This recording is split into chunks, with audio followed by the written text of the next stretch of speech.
finding a therapy that best fits your struggles, where that works for issues that you are working on are a challenge, mostly because there are a lot of new therapies introduced every year around the world. Who needs a therapy? To start with which type of therapy you should get, I want to speak a little bit about when it might be appropriate to go see a therapist, because I think this is a question that a lot of people are confused about and have some misconceptions about, and hopefully I can clear some of those up for you. The most important point to keep in mind is that sometimes we all need a little bit of help in our lives, and it doesn't have to be because your whole world is falling apart before you seek the help of somebody. Most people say, I don't know if I'm sick enough to see a therapist, which is one of the most common misconceptions about therapy, is that you have to have a serious problem or a really big problem in order to seek help.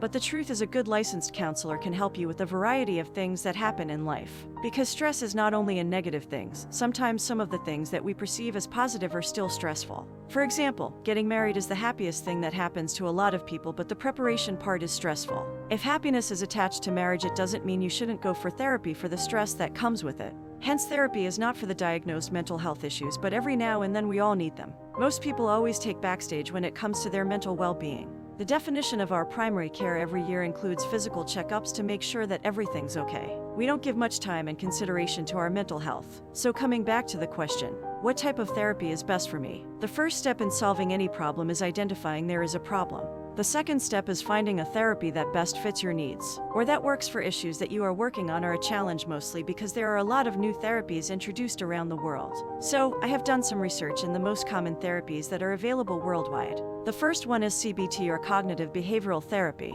The reason why CBT therapy is at the top of this list is that this is the only therapy that can be statistically proven, and you as a patient can see improvement over time. Other aspects of CBT include: 1. CBT is very short-term as compared to other types of therapies, and it is usually about 5 minutes 8 sessions depending on how much a patient needs. 2. CBT is best for people with anxiety disorders, whether you have generalized anxiety disorder, panic disorder, you have panic attacks, if you have obsessive compulsive disorder, or if you have any substance abuse issues. Now, the reason that CBT works so well for those issues, this is because at the core of what CBT is, which is that it works to correct our faulty thinking. All of those automatic thoughts the clients have on a daily basis get magnified and corrected. Like, oh, we're running late and somebody's really rude to us. Or I am so lazy, no one likes me. Or I'm so fat, no one wants to go out with me. Or whatever other automatic thoughts you have. CBT works to figure out from deep in our past experiences what belief is that automatic thought drawing from, and how can you help change it, and helps you end these negative thoughts, so that you keep a record of those thoughts and argue against them.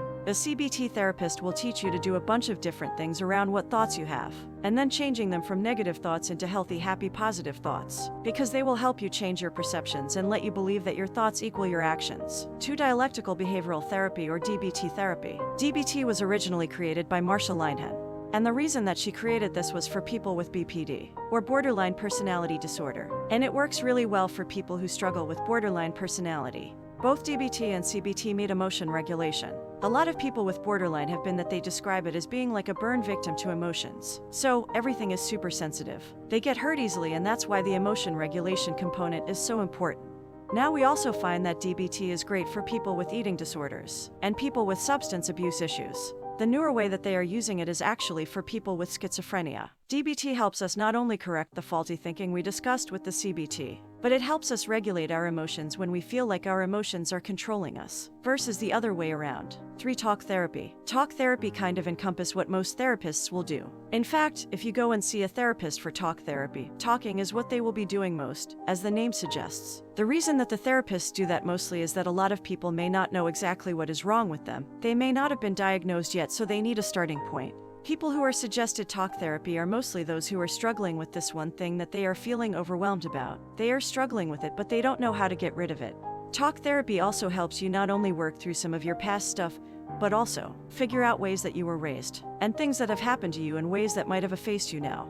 In talk therapy, you can also borrow from all other types of therapy, and mold that and use that to benefit your specific needs. Talk therapy also helps you process what's happening.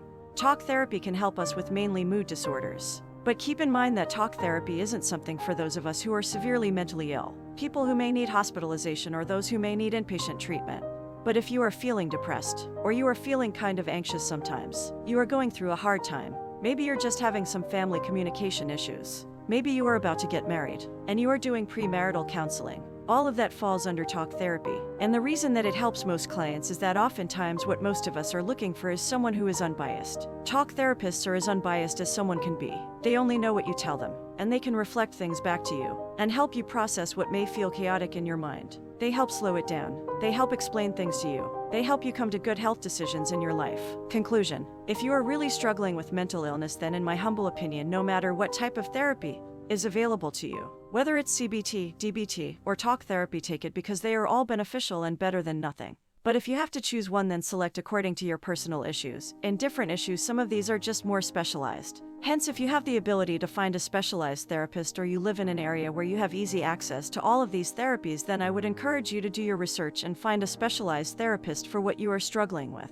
And keep working on your issues. Take time to heal. Every therapist needs to work with you differently on your individual issues and form a formula that suits you individually. If you have certain experiences with therapy, if you want to share it, we are here to listen. Share all your experience in the comment section, and hopefully we will be able to help you. Disclaimer: this post is for informational purposes only. It is not intended as a substitute or replacement for advice from your doctor or mental health professional. If you see any of these symptoms, please visit a professional.